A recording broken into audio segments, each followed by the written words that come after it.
Bonjour et bienvenue dans ce 66e épisode. Je suis Florence, formatrice en vente et relations clients pour toutes les créatrices artisanales qui souhaitent vendre efficacement et sereinement leurs créations, que ce soit sur Internet ou dans la vraie vie. Alors aujourd'hui, on va parler d'une chose que tu connais forcément, ce moment où tu réalises que tu as tout ce que tu as à faire, ton cerveau est en ébullition, tu sens un coup de stress, tu regardes ton agenda et tu te dis, bon voilà, j'ai tout ça à faire. Tu ouvres grand les yeux, puis tu les refermes, tu souffles et tu fermes l'agenda. Merci, au revoir. Et que tu sois de la team, j'écris des to-do list à rallonge façon roman 800 pages ou de la team je note rien, tout est dans ma tête quelque part, eh bien c'est pareil, le cerveau surchauffe, ça part dans tous les sens et tu ne sais même plus par où commencer. Alors dans cet épisode, on va remettre un peu d'ordre dans tout ça pour y voir plus clair. Alors on va déjà faire baisser la pression en te disant de suite que si tu te sens débordé, eh bien c'est normal, hein, quand tu es créatrice, tu fais absolument tout. Je pense que tu t'en rends compte, hein, mais je préfère quand même le rappeler car il faut vraiment et surtout que tu en prennes conscience. Ce que tu fais, c'est beaucoup, c'est même énorme. Tu n'es pas juste, je le mets entre guillemets, bien sûr, tu ne me vois pas, je le mets entre guillemets, juste créatrice d'objets, tu es aussi chef d'entreprise. Oui, oui, je veux que tu te familiarises avec ça. J'en ai déjà parlé, on en reparlera certainement. Tu es responsable de la communication, tu es gestionnaire, chargé d'expédition, certainement, commercial, community manager, comptable, créatrice de contenu, web designer, photographe, tu fais le SAV, parfois même psychologue de tes clientes et de toi-même, et j'en passe. Et si je rajoute à cela eh bien, la vie perso plus la deuxième activité pour peu que tu sois salarié quelque part, eh bien, tu comprends bien que forcément, il y a des moments où ton cerveau se demande ce qu'il doit faire en premier. Et souvent, tu as envie finalement de t'allonger, fermer les yeux et attendre que ça passe parce que devant la somme des tâches à accomplir, eh bien, tu vois le trop plein. Alors c'est pour cela que je dis souvent que ce n'est pas anodin quand on est créatrice par passion au départ, de devoir comprendre auparavant si on est sûr de vouloir se lancer dans la vente de ses créations. Car on va finalement embrasser tout un tas d'autres métiers auxquels un chef d'entreprise doit se confronter. D'ailleurs, si tu n'es pas encore lancé dans cette folle aventure, tu sais que j'ai établi un programme spécialement pour toi qui s'appelle Mes premiers pas vers la vente de mes créations artisanales, à petit prix pour que tu puisses avoir toutes les informations de ce qui t'attend et pour établir les premières bases de ton activité. Bref, je disais que tu fais absolument tout, et je vais prendre un exemple pour que tu comprennes l'idée. C'est un peu comme si tu étais productrice d'un film, mais que tu es aussi la réalisatrice, celle qui a écrit le script, les dialogues, l'agent, tu es aussi l'agent son et lumière, l'accessoiriste, l'assistante de production, l'assistante monteuse, la régie, le mixage et la coiffure, la costumière, enfin tout, et cerise sur le gâteau, tu es l'actrice. Donc là, je crois que tu as bien compris l'idée, hein, l'image. Si tu es débordé, c'est qu'il y a de quoi, parce que c'est la réalité et que ce n'est pas de ta faute. Et comme ce n'est pas de ta faute, eh bien, il y a évidemment des choses à mettre en place pour alléger cette charge, sinon tu ne vas pas durer bien longtemps. Donc c'est comme si tu avais branché finalement tous tes appareils électriques sur la même prise. Bon, ben ça va exploser hein, à un moment donné, ma bonne dame. Et donc, quand on a trop de choses à faire, soit on est de la team, je disais tout à l'heure, to-do list de l'espace, hein, une grosse to-do list, soit on est de la team, tout est dans mon cerveau, tout est dans ma tête, et dans les deux cas, eh bien, tu n'avances pas dans le bon ordre, tu as trop de choses. Donc, quand on a une to-do list à rallonge, tu sais, celle où tu notes absolument tout, eh bien, tu la regardes, elle te regarde, vous vous détestez mutuellement et tu n'as même plus l'énergie de commencer quoi que ce soit. Et rien que visuellement, cette liste t'enlève ton énergie, elle te donne l'impression que tu n'y arriveras jamais. Alors tu procrastines parce que tu es en mode finalement survie. Je sais de quoi je parle puisque je suis de cette team-là et je me soigne. Et donc si tu es de la team c'est tout dans ma tête, eh bien tu notes rien.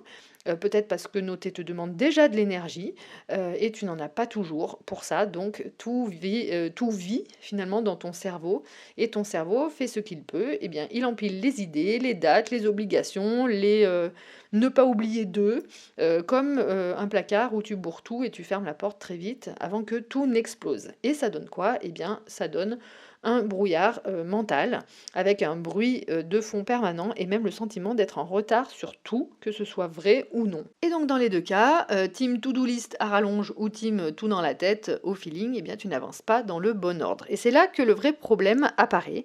Tu commences rarement par ce qui ferait finalement vraiment avancer ton entreprise. Parce que le cerveau, quand il est en surcharge, eh bien il ne choisit pas forcément la priorité.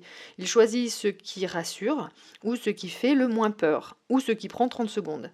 Et ça, c'est un classique. Ton cerveau adore le court terme.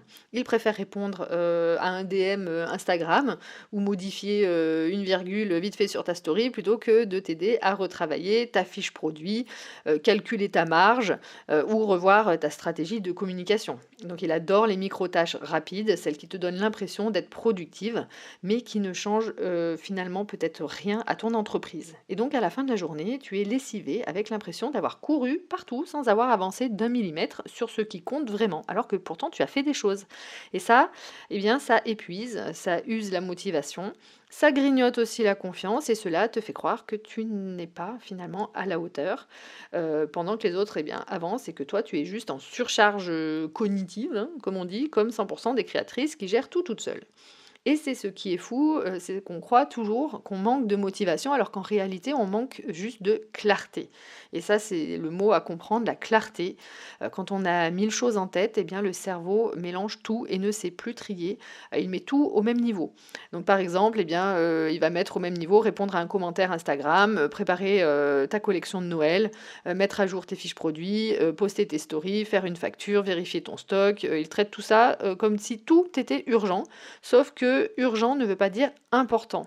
Et l'urgence, en fait, c'est ce qui demande ton attention maintenant. Les notifications, les messages, les petites tâches rapides, elles donnent l'impression d'être prioritaires alors qu'en réalité, elles ne sont pas forcément urgentes, mais elles sont juste bruyantes. Alors que l'importance, c'est ce qui construit ton activité, c'est ce qui fait avancer ton entreprise sur le long terme, ce qui crée du chiffre, hein, de la visibilité, des ventes, de la stabilité, etc. Mais ces tâches-là, elles ne sont pas aussi bruyantes et on les met même en sourdine et elles attendent parce qu'elles demandent beaucoup plus d'énergie et plus de concentration et elles font un peu peur parfois, enfin même beaucoup. Ça peut être souvent, alors ton cerveau les repousse et on tombe donc toujours dans le piège. Les tâches qu'on pense urgentes, rassurantes, eh bien on les fait et les tâches importantes, essentielles, eh bien on les repousse. Et c'est comme ça qu'on peut travailler toute la journée sans avoir avancé sur ce qui fera la différence à la fin du mois.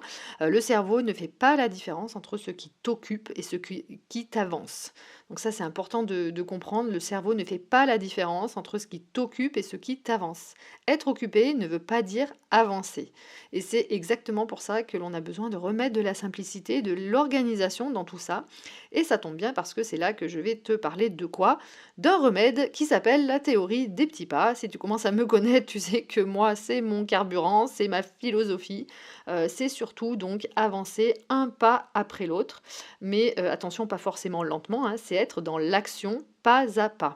C'est même mon antidote personnel contre la charge mentale, le stress, la procrastination, bref, tout ce qui fait paniquer une créatrice, une entrepreneuse comme moi. Je te l'ai dit tout à l'heure, je suis de la team to-do list à rallonge. Alors j'essaie de me soigner et c'est avec cette théorie des petits pas que je m'en sors le mieux, qui me redonne confiance et me fait avancer. Donc l'idée, elle est simple, tu avances sans pression, mais tu avances. Et un petit pas essentiel vaut mieux que 1000 petites tâches inutiles. Et les petits pas, c'est magique parce que ton cerveau adore ça, ça demande pas trop d'énergie et mis bout à bout, ça devient énorme. Donc les petits pas, ce n'est pas une stratégie mignonne ou bonne pour les débutantes, hein, non, c'est une vraie méthode de gestion mentale pour arrêter de procrastiner ou de te faire violence et retrouver ton énergie. En fait, c'est comme dire, eh bien, je vais monter une marche, puis l'autre, au lieu de dire je dois grimper l'Everest. Rien que de le dire, eh bien, ça fatigue déjà, donc les petites marches répétées, c'est ce qui t'amène tout en haut. Concrètement, un petit pas, c'est quoi? Eh bien, c'est transformer une grosse tâche floue qu'on rechigne à faire en micro-actions précises et faisables. Donc je l'ai déjà dit dans un épisode, mais je vais te prendre mon exemple. Quand j'ai dû faire mon site internet, je l'ai repoussé pendant des mois et des mois, littéralement. Je savais qu'il fallait que je le fasse, que c'était nécessaire pour y consigner tous mes accompagnements, etc. Bien sûr que tout le monde voit ce que je fais, et non pas simplement avoir deux, trois stories sur Instagram. Et je repoussais la tâche toutes les semaines. Et pourquoi je le repoussais? C'était évidemment parce que j'avais peur. Je n'aime pas spécialement monter un site internet de moi-même, la partie technique, etc. Ça me donnait pas du tout envie, c'est pas ma zone de génie, comme on dit. Donc bref, résultat, mon cerveau toujours en état de stress quand j'y pensais, et du coup, hop, je faisais l'autruche. Et puis un jour, j'ai remis tout à plat et j'ai pris la chose autrement. J'ai découpé toutes les étapes qui étaient nécessaires, tout ce que je devais faire pour créer ce fameux site internet, et j'ai donc établi régulièrement un planning pour chaque tâche. Et je ne te dis pas la fierté quand j'ai eu terminé. Le fait de découper chaque tâche en plus petites étapes m'a soulagée. C'est vraiment le pire quand tu as une grosse tâche à faire que tu repousses depuis des semaines parce que tu te dis j'attends d'avoir 3 heures devant moi, ou une demi-journée, ou mes vacances, etc., ou une journée tranquille pour m'y mettre, sauf que ce temps-là, cette demi-journée ou cette journée, elle n'arrive jamais. Mais alors jamais, surtout pour un truc que tu n'as pas envie de faire déjà à la base. Donc la vie ne te la donne pas, cette journée, ton planning non plus, et de ce fait, la tâche reste là, suspendue, et elle te prend plus d'énergie mentalement que si tu l'avais découpée et commencé tout de suite, parce que régulièrement, eh bien tu y repenses en disant, ah bah oui, il faut que je fasse ce site internet, mais oh là là, j'ai pas envie, et puis tu repousses, et puis tu fermes les yeux. Et donc ça c'est pareil pour tout finalement, tu ne te fais pas un marathon en te lançant directement sur 40 bornes et voir si tu tiens la distance, non, tu vas découper ça en petites étapes sur le long terme, sur plusieurs semaines pour t'entraîner, et surtout avec régularité, j'insiste sur ce point, c'est le maître mot, la régularité. Et pour n'importe quel domaine d'ailleurs c'est pareil, pour l'apprentissage c'est la même chose. Je dis toujours aux créatrices qui prennent la formation Vente Sereine 360, qui est une bonne formation, une bonne grosse formation, que ce qui fait la différence, ce n'est pas de travailler une journée entière sur la formation, puis après plus rien, c'est la régularité qui fait la différence. 15 minutes aujourd'hui, 25 minutes par là demain, un exercice après le café, enfin que sais-je, c'est là le vrai moteur, parce que c'est comme ça qu'on repousse les tâches qui demandent de la concentration. On attend d'être super disponible, avoir une matinée entière devant soi, alors que le secret, ce n'est pas la disponibilité parfaite, c'est la régularité imparfaite, je dirais, en te donnant la permission, d'avancer par petits pas, et bien tu restes en mouvement, tu comprends mieux, tu retiens mieux, car les choses s'enchaînent sans t'en apercevoir, et surtout tu arrives au bout sans surcharge mentale. Et c'est exactement ce que j'encourage pour tout, que ce soit aussi même tes publications si tu es sur Instagram ou sur les réseaux, ton organisation, ton apprentissage si tu es en formation, etc. Et tout ça, sais-tu finalement ce que ça crée? Eh bien, cela crée de la fluidité, de la confiance en soi, de la cohérence, du mouvement et de l'avancée sans t'épuiser. Et finalement, tu n'es plus en lutte contre toi-même, tu travailles avec ton énergie et pas contre. Et ce qu'il faut que tu retiennes, et c'est important, les petits pas, ce n'est pas faire peu, c'est faire juste, de manière juste, et surtout de manière régulière. Ça ne veut pas dire je fais une seule petite tâche par semaine, je suis contente, voilà, j'ai avancé, c'est tout.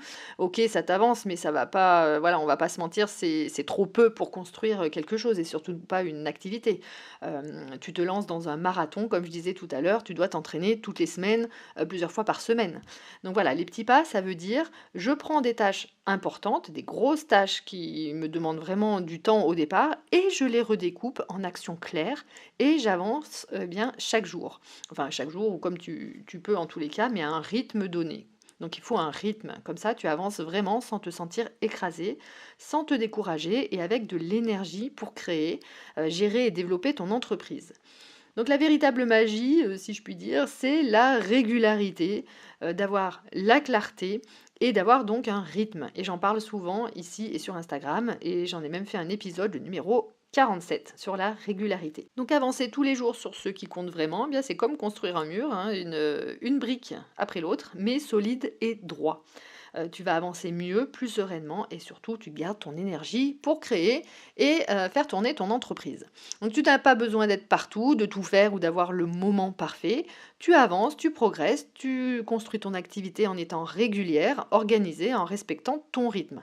C'est ça le secret des créatrices qui réussissent à tout gérer tout en gardant leur énergie et leur créativité intactes. Parce que chacune a un rythme de vie différent, du tien d'ailleurs, des activités différentes, des moyens, des niveaux de vie différents. Donc il est donc essentiel que tu trouves une organisation qui te ressemble vraiment et qui te correspond. Donc voilà, quand on est débordé, pour résumer, je pense qu'il faut avoir ce temps-là quand même de se poser, pour le coup, de prendre quand même le temps de se poser et de remettre tout à plat pour dire voilà, quelles sont les choses importantes qui vont faire avancer mon entreprise, quelles sont-elles, quelles sont les tâches sur lesquelles je rechigne, mais malgré tout, eh bien, ce sont des tâches qui sont hyper importantes et qu'il faudrait quand même que je fasse.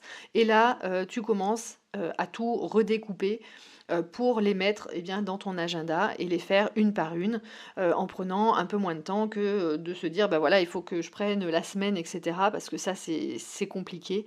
Ça je le sais et je le comprends, hein. Je suis aussi dans le même cas pour mon travail.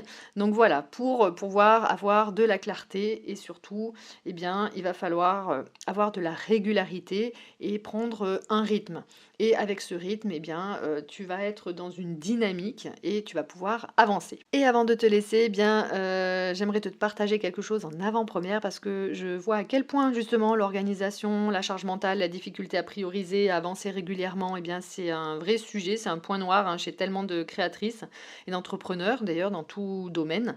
On veut tout faire, tout réussir et vite si possible, tout mener de front et forcément à un moment, eh bien, ça déborde. Alors justement dans les prochaines semaines, au premier trimestre 2026, je vais sortir un tout nouveau atelier, enfin programme atelier coaching accessible, hyper accessible, entièrement pensé pour ça, retrouver de la clarté, savoir par quoi commencer, retrouver sa direction ou recommencer hein, selon où on en est, qu'on soit débutante ou non, de ne plus perdre ou ne pas perdre d'énergie dans toutes les directions, avancer régulièrement sans t'épuiser et enfin te sentir aux commandes de ton activité sans te faire rouler dessus. Donc pour toutes les créatrices qui se sentent perdues ou celles qui veulent débuter le plus sereinement possible. Donc si tu sens que le sujet te parle, si tu sens que tu as besoin de structure, de repères, de méthodes concrètes pour reprendre le contrôle et faire avancer ton activité, surtout si tu t'éparpilles dans tous les sens, alors tu peux m'envoyer un petit message ou me laisser ton contact sur mon mail ventesereine@gmail.com ou en MP sur Instagram où je suis la plus active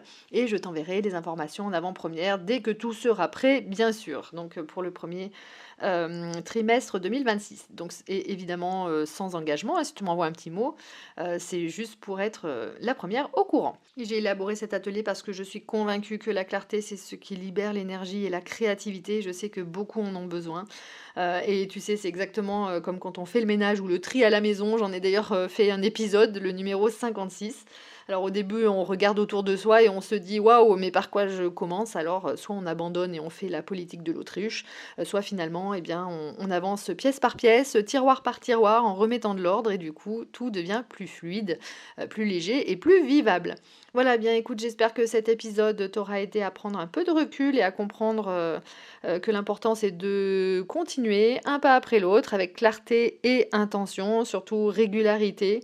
Et si cet épisode t'a parlé, eh bien je t'invite à me le dire ou à le partager en story ou à m'envoyer un message. J'adore savoir ce que cela t'apporte dans ton quotidien de créatrice et je te réponds toujours avec grand plaisir. Voilà, prends soin de toi, de ton énergie et de ta créativité et je te dis à bientôt pour un prochain épisode.